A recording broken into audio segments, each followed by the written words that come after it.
ni aún en las llamas. Es porque alguien podría decir, qué injusto es Dios, me predestinó a unos y a otros no. Pero ni aún en las llamas están mostrando arrepentimiento. Entonces esto como que simplemente complementa lo que está usted diciendo. Sí, ante todo, él lo tenía predispuesto. Sin embargo, está demostrándonos que no se equivocó con ningún alma. Me parecía importante eso. Gracias por traer el balance aquí. Tenía este comentario para ustedes. Alguien puede hablar y decir, o podría a la vista de nosotros pensar, ¿por qué este rico tendría que ir al infierno? ¿A poco ser rico es malo? No, ser rico no es malo. Lo que es malo, y vamos a ver con Mateo 25, que nos deja un poco más claro, a mi manera de ver, cómo justifica la palabra de Dios el hecho de que el rico vaya al infierno y el mendigo no. Mateo 25, 31 al 46. Dice, cuando el Hijo del Hombre venga rodeado del esplendor y todos los ángeles se sentarán en su trono glorioso, dice, se sentará Él en su trono glorioso. La gente de todas las naciones se reunirá delante de Él y Él separará unos de otros como el pastor separa a las ovejas de las cabras. Pondrá a las ovejas a su derecha y a las cabras a la izquierda. Y dirá el rey a los que estén a su derecha, vengan ustedes los que han sido bendecidos por mi Padre, reciban el reino que está preparado para ustedes desde que Dios hizo el mundo. Pues tuve hambre y ustedes me dieron de comer, tuve sed y me dieron de beber, anduve como forastero y me dieron alojamiento, estuve sin ropa y ustedes me la dieron, estuve enfermo y me visitaron, estuve en la cárcel y vinieron a verme. Entonces los justos preguntarán, Señor, ¿cuándo te vimos con hambre y te dimos de comer? ¿Cuándo te vimos como forastero y te dimos alojamiento? ¿O sin ropa y te dimos? ¿O cuándo te vimos enfermo en la cárcel y fuimos a verte? Y dice, sí, el rey les contestará, les aseguro que todo lo que hicieron por uno de estos hermanos míos más humildes, por mí mismo lo hicieron. Luego el rey dirá a los que están a su izquierda, apártense de mí los que merecieron la condenación. Váyanse al fuego eterno, preparado para el diablo y sus ángeles. Pues tuve hambre y ustedes no me dieron de comer. Tuve sed y no me dieron de beber. Anduve como forastero y no me dieron alojamiento, sin ropa y no me la dieron. Estuve enfermo y en la cárcel y no vinieron a visitarme. Entonces ellos le preguntaron, Señor, ¿cuándo te vimos con hambre o con sed o como forastero o falto de ropa o enfermo o en la cárcel y no te ayudamos? Y el rey les contestará, les aseguro que todo lo que no hicieron por una de estas personas más humildes, tampoco por mí lo hicieron. Esos irán al castigo eterno y los justos a la vida eterna. Espero que esto traiga descanso a quienes pudieron en la parábola pasada pensar que el rico no tenía por qué ir al infierno. Nos estaba mostrando que daba banquetes todos los días y el otro en la puerta de su casa en una necesidad horrenda, con llagas y todo. Estoy dando la respuesta que creo que es apropiada. Sin embargo, no necesitamos tanta explicación. Sabemos que Dios es justo. Y si no somos movidos a la misericordia, a la piedad, a la generosidad, tal vez no tenemos a Dios en nuestro corazón. Eso sería un planteamiento a hacernos. Porque yo he escuchado a hermanos cristianos que dicen, yo a nadie ayudo, que se rasquen ellos mismos, porque si Dios los bendice, que los bendiga a ellos. Lo he escuchado. Y no soy quien predica las buenas obras, recuerden y me conocen muy bien. Yo no soy un predicador de las buenas obras y que por obras vamos a lograr tener una mejor apariencia o una mejor vista de Dios hacia nosotros. Simplemente estoy diciendo que si no manifestamos, y esto lo dice Santiago, pero si no estamos manifestando esa piedad, esa compasión, esa generosidad, probablemente no seamos hijos de Dios. Sí, Lupita. Así es, Lupita. Bueno, creo que este Mateo está muy claro diciéndonos qué le gusta a Dios y qué no le gusta. Pasamos al punto 5, por favor. Es otra de las objeciones del mundo. Dice, reclaman que es injusto ser castigado por el pecado de Adán en los hombres y argumentan que sin esa imputación la mayoría de los hombres sería libre de pecado. ¿Quién no ha pensado eso? Yo lo pensé. Yo decía, a mí que no me culpen de nada. Yo no voy a la iglesia porque ahí tienen que decir por mi culpa, y yo no soy culpable de nada. Bueno, ya hemos hablado de esto desde el principio, ¿verdad? De la creación, el pecado, obviamente. Sí es así, sí tenemos esa herencia de pecado. Dice, esto no es cierto, ya que ningún hombre es capaz de mantenerse limpio o totalmente puro. Eso hay que entenderlo por un lado. Por otro lado, en Juan Juan 1:10 dice: si afirmamos que no hemos pecado, lo hacemos pasar por mentiroso y su palabra no habita en nosotros. Nadie puede decir, es que yo no peco. Eso, primero que nada.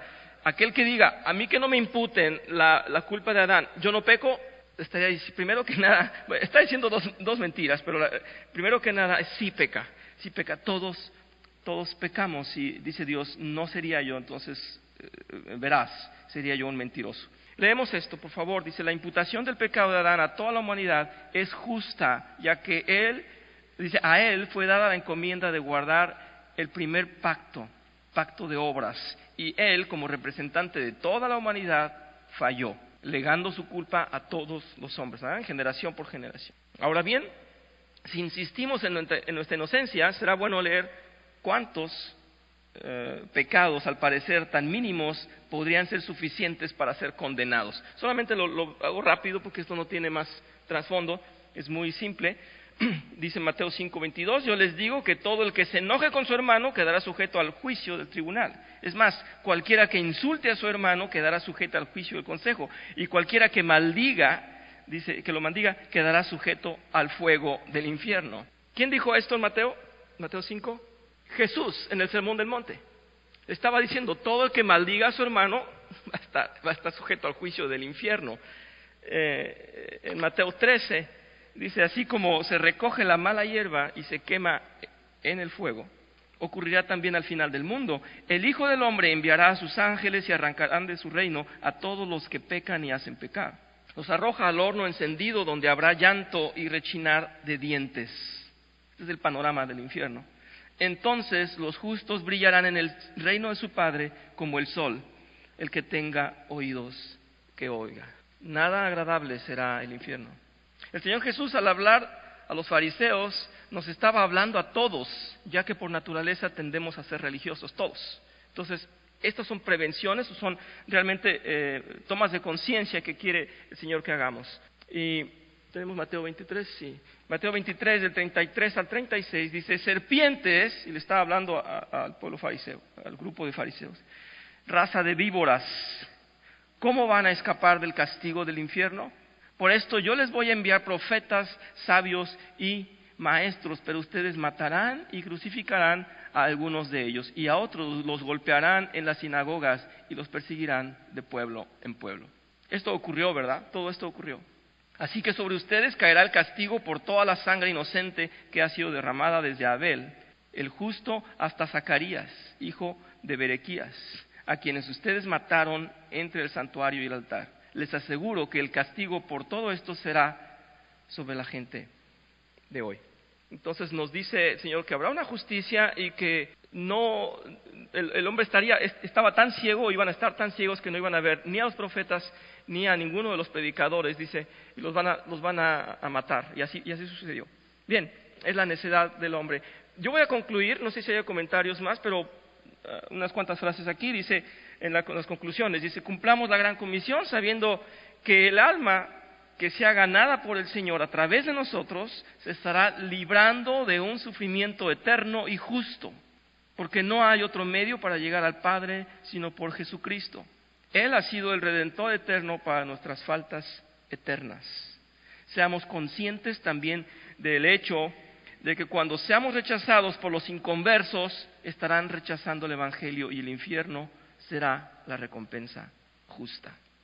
En Mateo 10:40 dice así: quien los recibe a ustedes me recibe a mí, y quien me recibe a mí recibe al que me envió. Dice así Jesús. Que no exista en los salvos el temor por el poder de Satanás y sus acechanzas, pues mucho mayor es el poder de Dios, quien nos libra del infierno. Ya sabemos que el principio de la sabiduría es el temor a Dios. Y esto lo comentaba el pastor la semana pasada, el domingo, decía: a ustedes, amigos míos, les digo que no deben tener miedo de los que matan el cuerpo. Después no pueden hacer más. Yo les voy a decir a quien deben tener miedo: ténganle miedo al que después de quitar la vida tiene autoridad para echar en el infierno. Dice, sí, ténganle miedo a él. Pero el Señor ha dicho que una vez compartido el Evangelio, dejemos que Él sea juez encargado de dar la condena. En Apocalipsis 22, voy a leer estos, pero que complemente o cierre. 22:10 dice: no guardéis en secreto las palabras del mensaje profético de este libro, le dice a Juan, que está dándole la revelación, porque el tiempo de su cumplimiento está cerca. Deja que el malo siga haciendo el mal, que el vil siga envileciéndose, deja que el justo siga practicando la justicia y que el santo siga santificándose. No está diciendo que seamos indiferentes, está diciendo que finalmente será la voluntad de Dios. Nosotros vamos a predicar y vamos a mostrar el Evangelio.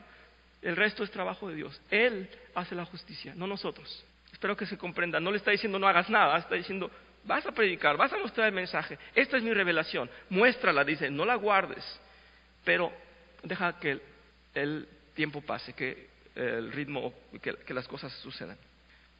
Este cuestionario que puse para ustedes está muy sencillo, yo creo que cualquiera lo puede responder y no creo que haya duda. No sé si quieren leerlo un momento y ver si alguna pregunta pudiera causarles problema, pero todo está explicado en ese estudio. Creo que dice, ¿el infierno existe en realidad o es un lugar imaginario? Esa es una pregunta. La otra, ¿es Dios más bueno que justo o más justo que bueno?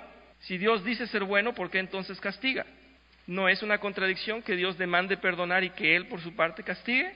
Ya lo acabamos de ver en el estudio. El castigo en el infierno es temporal. Si nosotros nunca pecamos, debemos aún así cargar la culpa del pecado de Adán. Bueno, pues creo que son preguntas ya contestadas en el estudio. Si alguien tiene una duda de acuerdo a una pregunta, con gusto la vemos en estos 10 minutos. ¿No? ¿Alguna duda? No está mal tener una duda. Gracias, Erika, dime. Sí, les quería comentar, ya que tengo 5 minutos más. Vi un especial de este señor Morgan Freeman, ¿lo conocen? En donde habla acerca, a él sí, pero digo el especial que hizo acerca de Dios, y él le pone así como título, ¿no? Dios, y entonces lo subdivide en varias partes, y empieza con el infierno, y después con el pecado, si hay pecado o no, y en fin se va hasta la creación. Él lo hace a la inversa como para primero abordar lo más difícil y descartar el infierno. Y es tan apática su imagen, perdónenme, no me gustó nada ver la postura de este señor. Fue en su jet privado, se fue a la India y se fue a Egipto y se fue a Jerusalén, y ahí le hablaron de qué cree cada cultura, cada una de estas grandes fuerzas, grandes creencias, y que aún en la fe de los cristianos le están diciendo, aquí es la tumba de Jesús y no está adentro. Y él todavía dice, qué bueno que los cristianos tengan algo que les ayude a no temerle a la muerte. Es todo lo que dijo. Nunca dijo, es que esta es la vida eterna, es que esta es la resurrección. Dijo, bueno, pues al menos esa es la manera en que tienen los cristianos. Vámonos a India a ver qué dicen los hindús. Y entonces le hablan de la reencarnación. Y dice, me gusta más. Son puros ciclos que no terminan y es más agradable que un castigo. De hecho, no creo que exista el apocalipsis. Entonces, es horrendo verlo a él que en esa cara de escéptico, porque no es imparcial. Bueno sería que fuera imparcial y que presentara las diferentes creencias, pero él se inclina y es muy, muy mala. En esa cuestión sí está diciendo, nadie nos ha anunciado que hay un infierno, es lo que él dice en el momento. Recuerda lo que estás diciendo. Entonces, ¿qué estamos esperando? Si no le creemos a Dios y a la palabra de Dios, no le vamos a creer a ningún muerto que venga a tocarnos a la puerta. Oye, pariente, primo, amigo, sí existe el infierno. No le vamos a creer. Pastor, ¿que no creen? Bueno, si lo dice por mí. Ok, sí. Sí, estamos llenos de doctrinas totalmente. Sí, más vale que nos mantengamos ahí, en la palabra de Dios, no en las cosas oscuras. Gracias, Manuel. Hay 2 posibilidades. Yo quiero que se mantenga la que Jesús dijo en ese sentido. Sí, porque el primer Adán falló y el segundo Adán no falló. Sí, gracias, Manuel. En ese punto yo traté de hacer énfasis, no sé si recuerdan, en la primera objeción, que dice, si existe un Dios, ese Dios debe ser un Dios de amor y no puede ser amoroso y castigador. Y yo resalté en Juan 13, 14, 15, donde dice, Juan 3, el versículo 17, dice, Dios no envió a su Hijo al mundo para condenar al mundo, sino para salvarlo de él, porque ya estaban condenados, ya estaban todos condenados. Esto tenemos que recordarlo. No nos fuimos por nuestras obras, ya estábamos. Así es. Gracias, Manuel. Gracias, Chuy. Claro. Es su soberanía, sí. La salvación, claro. Así es. Eso es Muy, muy bueno, Chuy, muchas gracias. En Romanos 1, por eso les leía yo Romanos 1, cuando dice se apartaron de la gloria de Dios y lo cuestionaron. Es lo que estabas tú diciendo. ¿Cómo vamos a cuestionar a Dios? Es que todos merecíamos el infierno. Y la mirada del rebelde y del injusto es, ¿por qué Dios hace eso? ¿Quién dijo eso? Satanás, la serpiente, fue la primera que puso la duda en el mundo. Nosotros, si pensamos así, ¿por qué Dios es injusto? No estamos teniendo no nos estamos postrando ante Dios.